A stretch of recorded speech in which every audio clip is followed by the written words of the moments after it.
তাও তো একই সাইজ মনে হয়। বাবা এটার মধ্যে আমার আর একটা ঢুকে যাবে।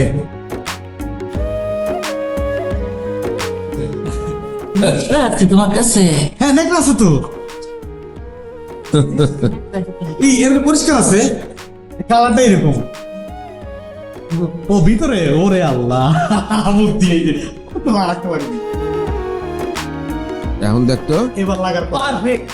পারফেক্ট না? এবার লাগার কথা। তো যাক,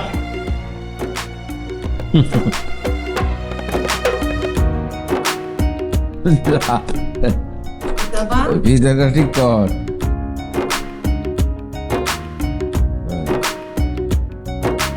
কাকির বুদ্ধিটা কাজে লাগলো। হ্যাঁ, তোমার কাকি বুদ্ধিমান, কথা কম বলে। হ্যাঁ, এই যে এখন একটা সুন্দর লাগতেছে না স্যার? হ্যাঁ, তাহলে আর দেরি করার দরকার নাই। সুন্দর লাগতেছে। স্যারে সালাম করেন। আরে না না, আমার সালাম করতে বাপ মা তো লাগে। পাগল শোন, মাথা ঠান্ডা করে সব প্রশ্নের উত্তর দিবি। হ্যাঁ, আর কোনো কিছু না পারলে বলবি যে এটা আমার জানা নাই, ঠিক আছে? আর ইন্টারভিউ বোর্ডে বসবার কথা বলার আগে কিন্তু বসিস না। হ্যাঁ, যা যা যা বাবা, যা যা যা।